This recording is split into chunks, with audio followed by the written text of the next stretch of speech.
I'm Madeline, And I'm Charlotte. and this is our Silver Word project. It's on healthy relationships. Any documents used can be found in the link below. It is often difficult for teenagers to recognize unhealthy behaviors in their relationships. Many teens and preteens are unaware of the warning signs of dating violence and may not know how to seek help or support friends in unhealthy relationships. Early education is essential to prevent abuse and build healthy relationship skills. Now we can stand up where we are. We're about to give you a couple different scenarios. On one side of the room, we have a red flag. On the other side, we have a green. Walk in your row to whichever flag you think the scenario is. Your friend likes pineapple on pizza.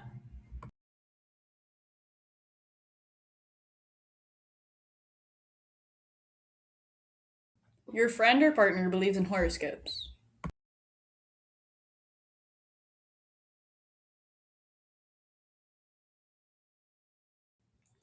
Your partner/friend refuses to let you pay for the first date or hangout.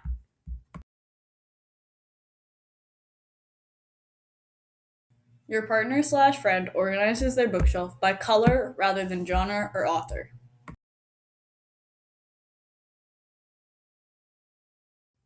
They insist on watching every single movie with subtitles turned on.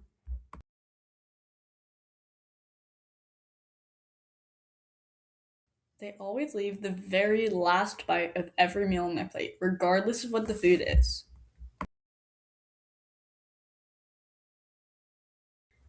They create detailed PowerPoints to explain their opinions on trivial pop culture topics to their friends. After this question, we'll start to get a little bit more serious, and there'll be definite red flags and green flags. You're telling a story in front of your friends. When your partner interrupts with, "Don't listen to them. They're always so dramatic." Everyone laughs, but you feel embarrassed. Later, you tell them it hurt your feelings, and they respond with, "You seriously can't take a joke? Lighten up."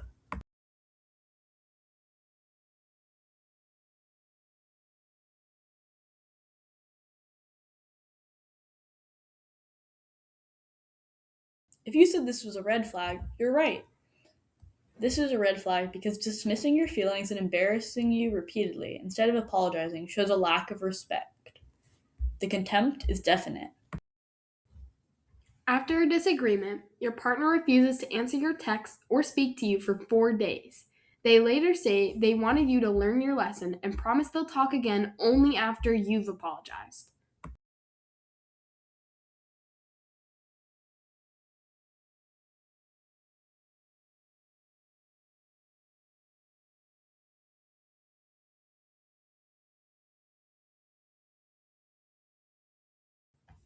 If you said it was a red flag, you'd be correct. This is because using silence as punishment to control someone's behavior is unhealthy and manipulative.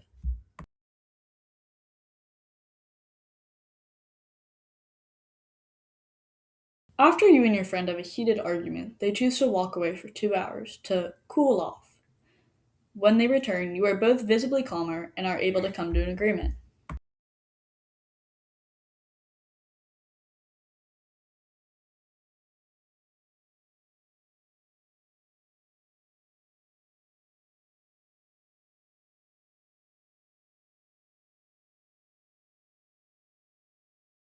Other one, this one's a green flag because in these scenarios, lack of action can still be an action. And by making the other party aware that it is for your own self rather than to punish them, it can affect how it's viewed. You've had a long week and decide not to go to a party. Your friend or partner says, "No worries, get some rest. I'll text you later and see how you're doing." They go with their friends, don't pressure you to come, and check in once before letting you relax.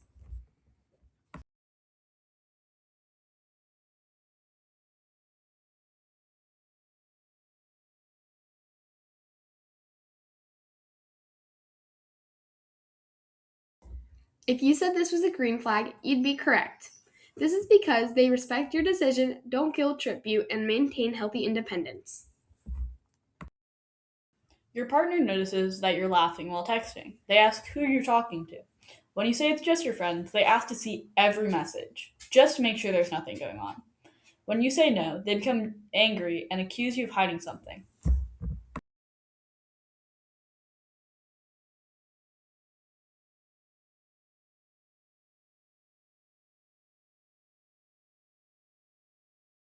If you said this was a red flag, you'd be right.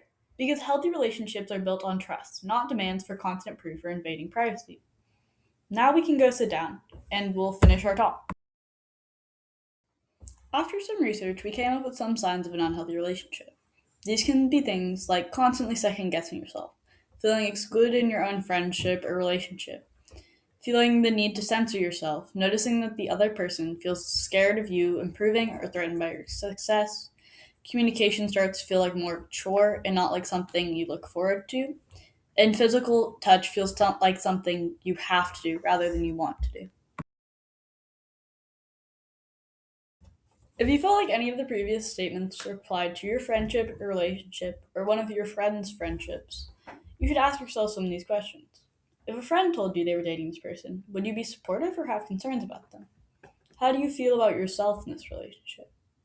If you saw your friend acting this way, how would you respond? If everything remained the same a year from now, would you be happy?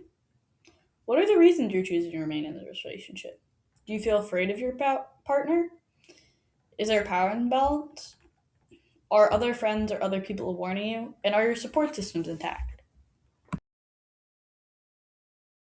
Next, we're going to give you some questions to discuss with your table mate. You will get 40 seconds for each question.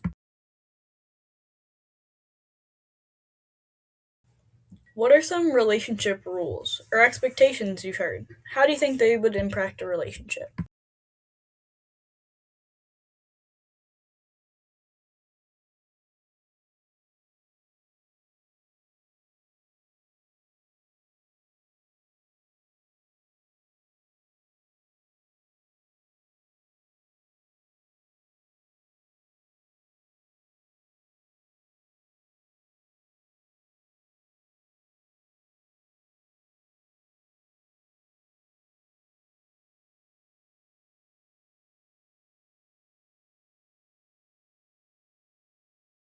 What is a healthy way to fight?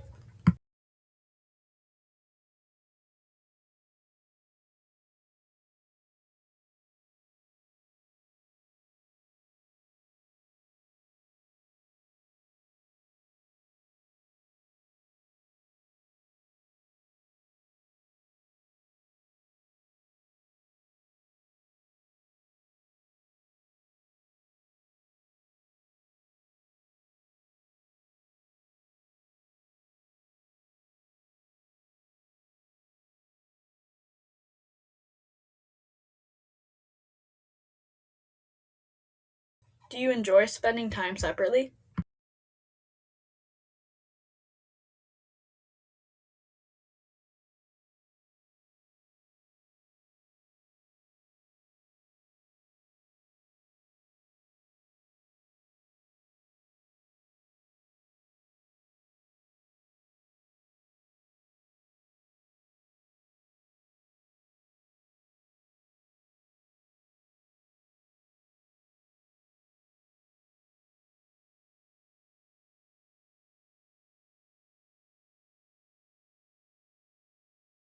What can you do if you feel uncomfortable or threatened in a situation?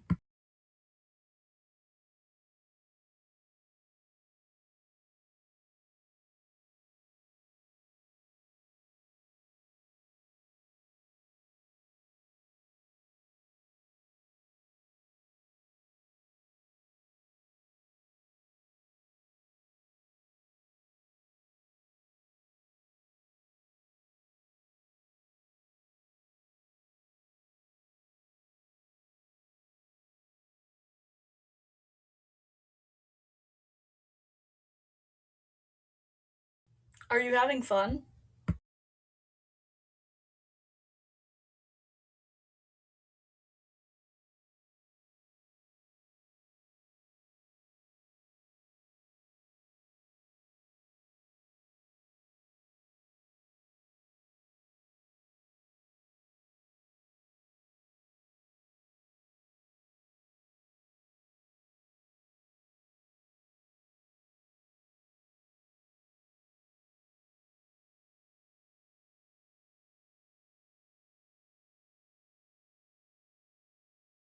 Do you feel safe with each other, physically and emotionally?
While we're thinking about relationships, here's a map we borrowed from the Relationship Workbook by Carrie Moles to help you think through all of your friendships and relationships.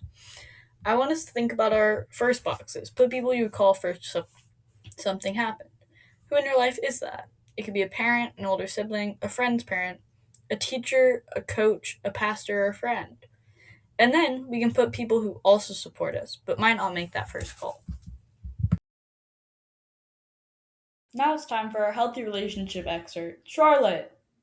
Here's some of our communication advice. First, aim to understand. You don't always have to agree with someone, but you should try to understand where they are coming from and their point of view. Knowing all perspectives and sides of the story allow you and your partner/friend to make better consecutive decisions on an argument or situation.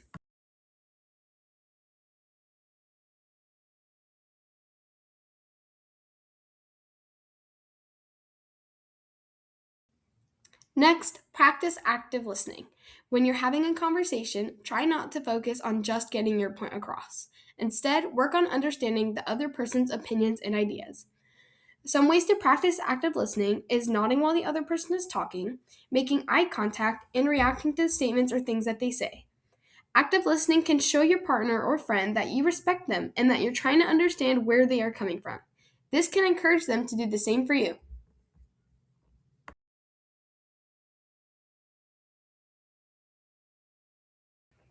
Another way to practice healthy communication is by learning to compromise.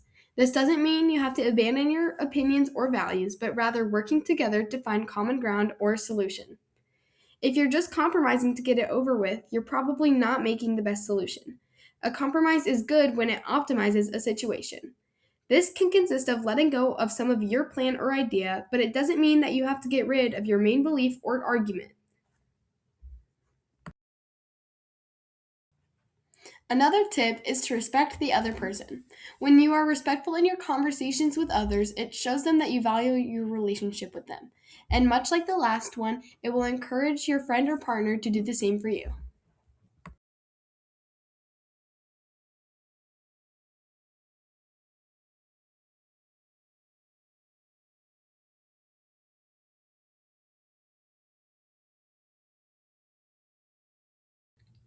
Thank you.